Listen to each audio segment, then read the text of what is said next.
Hello. आज हम शिक्षक भर्ती परीक्षा अग्रवाल का प्रैक्टिस सेट 2 करेंगे। इसका पार्ट 1 हम पिछली वीडियो में करा चुके हैं, जो कि उसके 10 क्वेश्चन हैं शुरू के, क्योंकि एक प्रैक्टिस सेट में आपके 20 क्वेश्चंस मैथ के आते हैं। तो 10 क्वेश्चन पहली वीडियो में है और 10 क्वेश्चन इस वीडियो में है, तो वो 10 क्वेश्चन भी आप लोग देख लीजिएगा। और ये प्रैक्टिस सेट बहुत इम्पॉर्टेंट है आप लोगों के लिए एग्ज़ाम के पॉइंट ऑफ व्यू से, क्योंकि इस टाइप के प्रैक्टिस सेट पे हर तरीके का क्वेश्चन आप लोगों को दिखेगा और जो कि आपकी प्रैक्टिस में बहुत मदद करेगा। तो आप इसी तरह इस प्रैक्टिस सेट को देखते रहिए और अपनी तैयारी करते रहिए। और अगर आपको वीडियो पसंद आता है तो प्लीज़ वीडियो को लाइक कीजिएगा और चैनल को सब्सक्राइब कीजिएगा, जिससे कि हमें आगे के प्रैक्टिस सेट बनाने के लिए मोटिवेशन मिलता रहे। तो आज का हम क्वेश्चन नंबर 61 स्टार्ट करते हैं। यदि 2a = 3b = 4c हो तो a अनुपात b अनुपात c का मान ज्ञात कीजिए। तो इस तरीके के क्वेश्चन के लिए हम क्या करेंगे, हमें क्या दिया हुआ है, 2a = 3b = 4c। तो हम क्या करेंगे, पहले इन दोनों को बराबर रखेंगे और फिर इन दोनों को बराबर रखेंगे। तो 2a = 3b, तो यहाँ से हम a/b की वैल्यू निकाल लेंगे। तो a/b, ठीक है। तो क्या आ जाएगा, 3 यहाँ पे रहेगा और ये वाला 2 नीचे आ जाएगा। राइट, ये बात आप लोगों को समझ में आई कि a/b की वैल्यू निकालनी है। तो ये 2 क्या है, इसके मल्टीप्लाई में है, तो मल्टीप्लाई में जो चीज़ें होती हैं वो नीचे चली जाती हैं। अब हमने a/b करा तो 3 तो ऐसा ही रहा ऊपर और ये 2 ये यहाँ आ गया नीचे। ऐसे ही हम 3b = 4c को सॉल्व करेंगे और यहाँ से हम b/c की वैल्यू निकालेंगे। तो c हमारा नीचे आ गया, तो यहाँ बचा हमारा 4 बचा, जो लिखा हुआ था वही बचा, और ये 3 ये हमारा नीचे आ गया। तो हम कह सकते हैं कि हमारे पास a/b की वैल्यू आ गई 3/2 एंड b/c की वैल्यू आ गई हमारे पास 4/3। अब वो कह रहा है कि a/b/c का मान ज्ञात कीजिए। तो इसके लिए हम क्या करेंगे कि हम लिखेंगे a/b/c। तो a/b के नीचे हम a/b की वैल्यू लिख देंगे। a/b की वैल्यू क्या है हमारी, 3/2। ऐसे ही हम b/c की वैल्यू लिखेंगे। अब b/c की वैल्यू हम नीचे लिखेंगे b/c की वैल्यू 4/3। तो इस तरीके के क्वेश्चन को सॉल्व करने के लिए ये ट्रिक अपनाई जाती है कि हम ये वाला नंबर, यहाँ पे खाली जगह है, यहाँ पे ये खाली जगह है, तो यहाँ पे ये पास वाला नंबर आ जाएगा, ये पास वाला। c के पास कौन सा है, ये वाला नंबर 2, तो हम यहाँ पे 2 लिख देंगे और अनुपात का निशान लगा देंगे। अब यहाँ पे खाली जगह है, तो इस जगह को भरने के लिए इसके पास जो लिखा है हम वही नंबर लिख देंगे। राइट, ये बात आपको समझ में आई। 3/2 था, तो हम यहाँ पे जो खाली जगह थी उसको हमने यही डिजिट हम लिख देते हैं यहाँ पे, और यहाँ पे खाली थी, यहाँ पे 4 लिखा है तो हम यहाँ पे 4 लिख देते हैं। तो अब हम क्या करेंगे, अब हम इसकी मल्टीप्लाई करेंगे। 4 तियाँ 12 अनुपात 4 दूनी 8 अनुपात 2 तियाँ 6। अब हम इसको सॉल्व भी कर सकते हैं। अब देखते हैं, ये तो हमारा किसी ऑप्शन से मैच नहीं हो रहा है, तो हम इसको सॉल्व करेंगे कि ये किससे कट रहा है। 2 की टेबल में आता है, तो 2 छंग 12 अनुपात 2 चौक 8 अनुपात 2 तियाँ 6। तो ये हमारा कौन से ऑप्शन से मैच कर रहा है, a/b/c की वैल्यू कितनी आ गई हमारी, a/b/c की वैल्यू आ गई हमारी 6/4/3। तो ऑप्शन हमारा सी इज़ राइट आंसर। तो नेक्स्ट क्वेश्चन की ओर हम बढ़ेंगे। नेक्स्ट क्वेश्चन है हमारा, साधारण ब्याज की किस दर से कोई धन 4 वर्षों में दोगुना हो जाएगा। तो इस टाइप का क्वेश्चन करने के लिए भी हमें एक फॉर्मूला याद करना पड़ेगा और उससे हमारा 1 सेकंड में आंसर आ जाएगा। अगर यदि वो फॉर्मूला आपको याद है तो आप बिना पेन उठाए ही उसको 1 सेकंड में कर सकते हैं। तो इसका फॉर्मूला क्या है? गुनी या गुना -1 अपॉन दर है या वर्ष हो, कुछ भी हो, क्रॉस 100। तो ये हमारा फॉर्मूला है।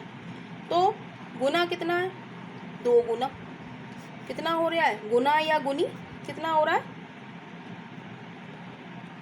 2 गुना।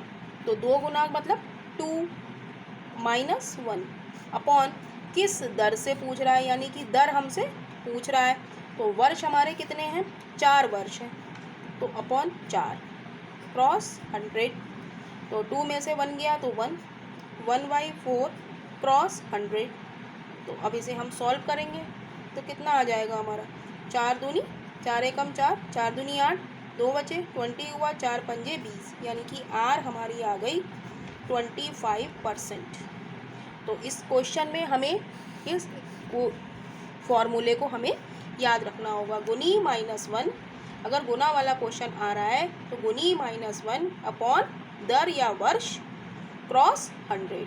तो गुनी की जगह गुना लिख देंगे जितना गुना है, और दर की या वर्ष की जगह वो लिख देंगे और सॉल्व कर लेंगे। तो इससे हमारा ये दर निकल के आ गई 25%। तो ऑप्शन हमारा B is right option. Next question हम देखेंगे। एक समबाहु त्रिभुज की प्रत्येक भुजा 4 सेंटीमीटर है, तो इसका क्षेत्रफल ज्ञात कीजिए।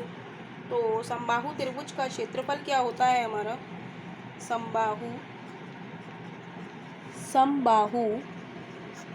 त्रिभुज का क्षेत्रफल बराबर √3/4 भुजा का वर्ग, भुजा स्क्वायर। राइट। तो भुजा हमारी कितनी दी है इसमें? 4 सेंटीमीटर। तो हम इसको सॉल्व कर लेंगे। √3/4 भुजा की जगह हम क्या लिख देंगे? 4।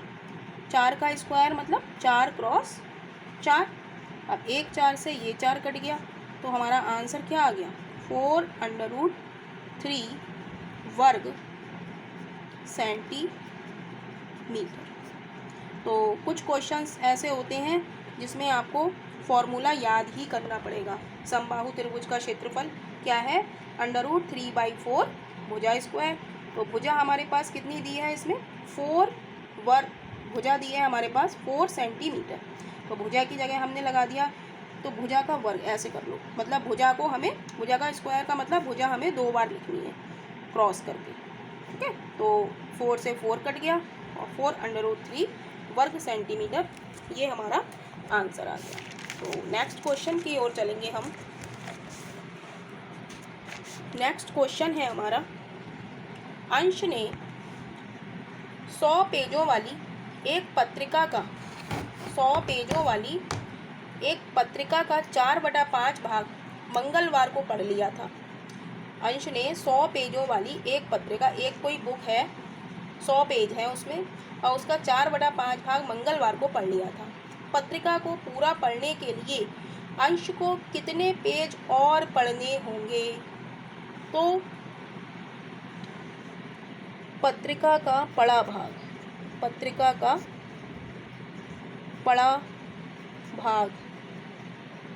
भाग कितना है? 100 पेज है उसमें से, और उसका उसने कितना पढ़ लिया? 4/5 भाग पढ़ लिया।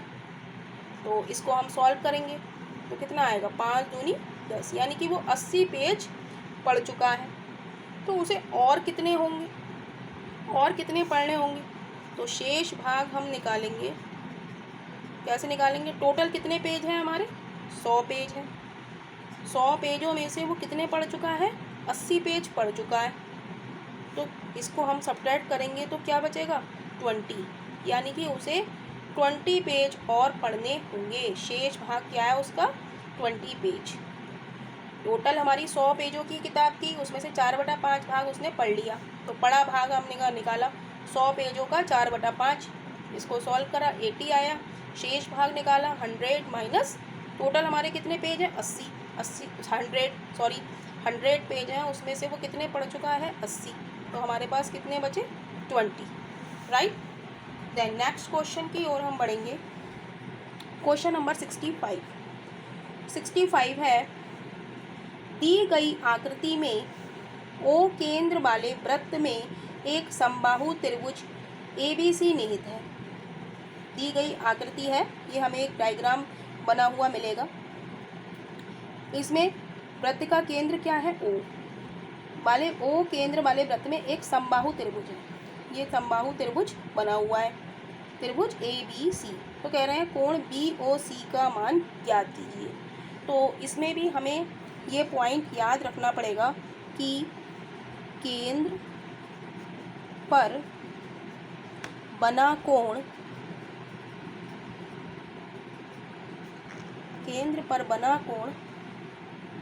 परिधि पर बने कोण का दुगना होता है। यानी कि केंद्र पर बना कोण यानी कि एंगल BOC इज दुगना होगा किसका, एंगल BAC का दुगना होगा। ये एंगल इसका दुगना होगा, एंगल BAC यानी कि ये वाला जो एंगल है हमारा, ये वाला जो एंगल है ये इसका दुगना होगा। यानी कि 2BAC हमारा कितना है 45 डिग्री, तो 2 से मल्टीप्लाई करेंगे तो क्या आएगा 90 डिग्री। क्या आएगा एंगल BOC, और यही हमसे पूछ रहा है एंगल BOC का मान ज्ञात कीजिए। तो एंगल BOC हमारा 90 डिग्री आ गया। तो ऑप्शन हमारा कौन सा मैच हो रहा है इसमें, ऑप्शन A मैच हो रहा है, राइट। अब नेक्स्ट क्वेश्चन की ओर हम बढ़ेंगे। नेक्स्ट क्वेश्चन है हमारा,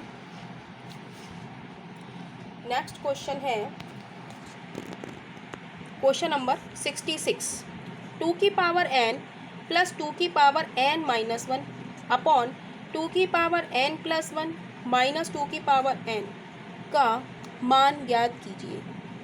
तो इसका सॉल्यूशन कैसे करेंगे हम, पहले हम इसको लिख लेते हैं 2 की पावर n प्लस 2 की पावर n माइनस 1 अपॉन 2 की पावर n प्लस 1 माइनस 2 की पावर n। तो इसमें से हम क्या कॉमन ले सकते हैं, ऊपर से 2 की पावर n हम कॉमन ले लें, तो फर्स्ट टर्म में क्या बचेगा 1, इस 2 की पावर n को हमने बाहर निकाल लिया तो क्या बचा 1, प्लस 2 की पावर क्या बचेगा -1। जैसे ये है 2 की पावर n माइनस 1 को हम क्या लिख सकते हैं 2 की पावर n, और क्या लिख सकते हैं हम 2 की पावर -1। तो इसमें से 2 की पावर n बाहर रह गया तो क्या बचा 2 की पावर -1 बचा, तो वही हमने लिखा है अपॉन ऐसा ही। नीचे भी क्या कॉमन आ रहा है 2 की पावर n, 2 की पावर n कॉमन आ गया। अब 2 की पावर n प्लस 1 को हम कैसे लिख सकते हैं 2 की पावर n एंड 2 की पावर 1। तो 2 की पावर n यहाँ से भी कॉमन आ रहा है, ये हमने ले लिया यहाँ पे। तो अंदर क्या बचा 2 की पावर 1 -1। अब 2 की पावर n से 2 की पावर n कैंसिल हो गया, तो हमारे पास क्या बचा 1 प्लस 2 की पावर -1 को हम क्या लिख सकते हैं 1/2 अपॉन 2 की पावर 1 इज़ 2 एंड -1।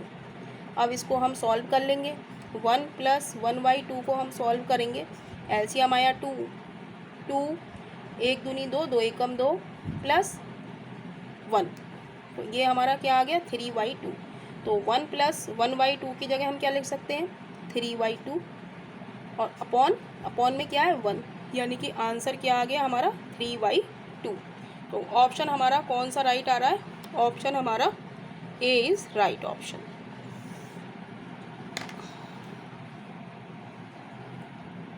तो इस क्वेश्चन को एक बार फिर से देख लेते हैं। 2 की पावर n हमने ऊपर से कॉमन लिया, तो अंदर बचा हमारे पास 1 प्लस 2 की पावर -1। नीचे हमने 2 की पावर n कॉमन लिया, तो अंदर बचा हमारे पास 2 की पावर 1। 2 की पावर n बाहर निकल गया, तो क्या बचा? 2 की पावर 1 बचा।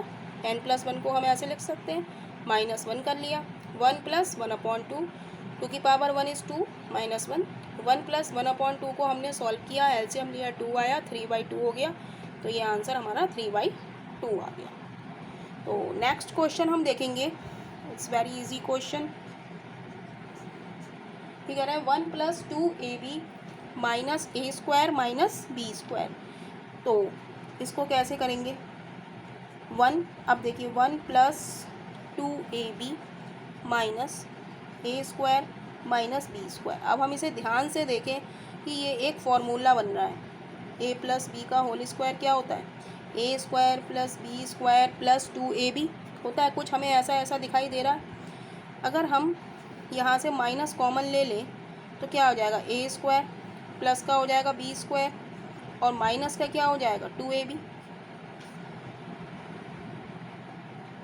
हो जाएगा। नहीं तो ऐसे देख लीजिए, हम इसे ऐसे लिख लें 1 minus a square minus b square plus 2ab, ऐसे हम लिख लें। तो इसमें से हम माइनस कॉमन ले लें तो अंदर के चिन्ह बदल जाएंगे, तो a square plus b square minus 2ab। ठीक है, तो अब ये फार्मूला हो गया हमारा 1 माइनस a माइनस b का होल स्क्वायर। तो हम 1 का भी स्क्वायर कर लें तो कोई अंतर पड़ेगा? नहीं पड़ेगा, राइट। तो अब ये फार्मूला बन गया a square minus B square का। a square minus B square का फार्मूला क्या होता है? a plus B and a minus B. बस अब हमें इसको सॉल्व करके लिखना है।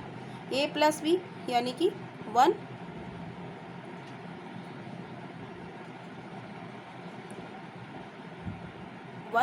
Minus a plus B 1 minus a plus B और 1 माइनस a माइनस बी। तो कौन सा ऑप्शन हमारा इसमें ठीक जा रहा है? Option is B is right. तो नेक्स्ट क्वेश्चन की ओर हम चलेंगे।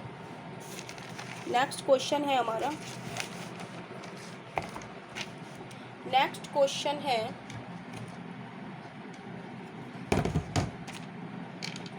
4 सप्ताह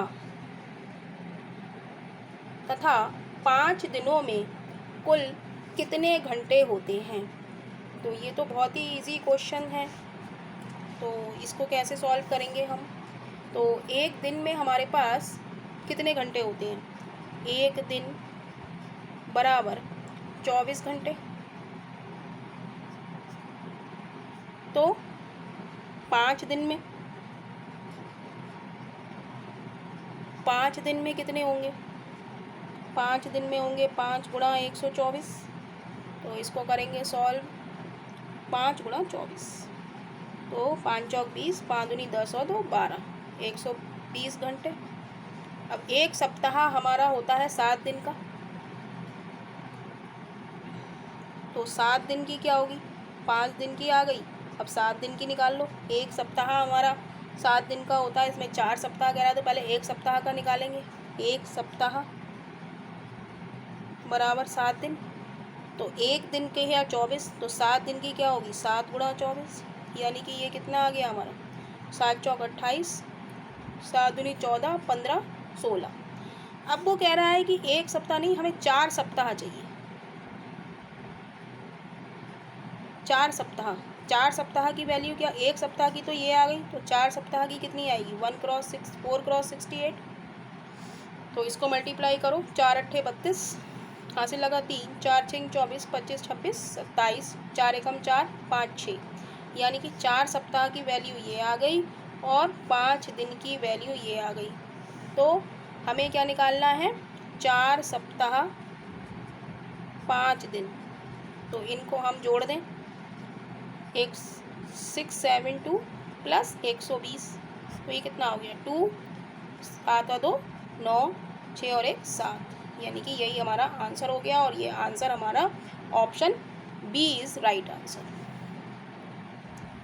नेक्स्ट क्वेश्चन है प्रैक्टिस सेट का क्वेश्चन नंबर 69।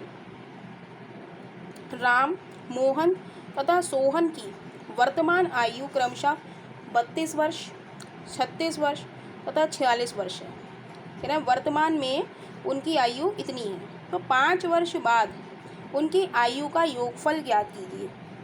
तो 5 वर्ष बाद उनकी आयु क्या हो जाएगी? वर्तमान में है 32 राम की, मोहन की है 36 और सोहन की है 46। तो 5 वर्ष बाद हम क्या करेंगे? 5 जोड़ देंगे तो 32। तो राम की आयु क्या हो जाएगी? 32 + 5 = 37। मोहन की क्या हो जाएगी? 36 + 5 = 41। और सोहन की क्या हो जाएगी? 46 + 1 = 46 + 5। 5 दिन है ना, 5 वर्ष बाद ना, तो ये हो जाएगी हमारी 51। अब इनका क्या कह रहा है? वो योगफल ज्ञात कीजिए। योगफल मतलब सबको ऐड कर दो।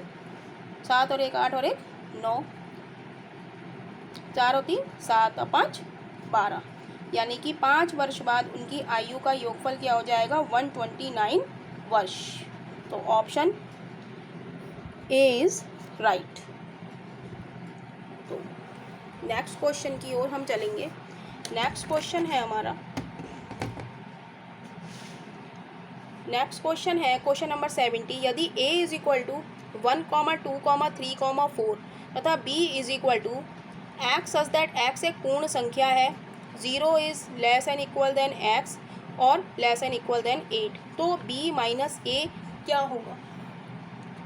तो हम देखते हैं कि a हमारा कितना दिया है, एक सेट में दिया है 1, 2, 3, 4 एंड b दिया है हमारा x एक पूर्ण संख्या दी है।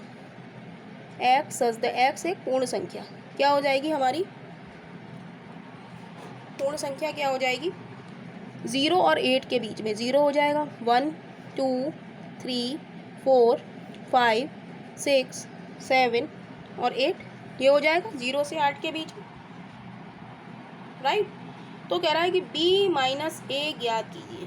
तो b - a क्या होता है कि जो चीज़ b में है और a में है, b में है और a में नहीं है। तो b में है और a में नहीं है, तो b में क्या है? 0 है। 1 इसमें भी है, 1 इसमें भी है, 2 इसमें भी है, 2 इसमें भी है, 3 इसमें भी है, इसमें भी है, 4 इसमें भी है, इसमें भी है। तो इसमें क्या नहीं है? 5, 6, 7, 8, 5, 6, 7, 8। तो ये हमारा इस b - a की वैल्यू आ गई। मतलब b में है, b में जो चीज़ है और a में नहीं है। b - a का मतलब क्या है? b में है और a में नहीं है। तो b में हमारा क्या है? 0 है। ये तो 3, 4 तक तो कॉमन आ रहा है, 5, 6, 7, 8। तो ये ऑप्शन हमारा सी इज़ राइट ऑप्शन। तो यही इस वीडियो में 10 क्वेश्चंस थे और नेक्स्ट प्रैक्टिस सेट के लिए हम लोग नेक्स्ट वीडियो में मिलेंगे।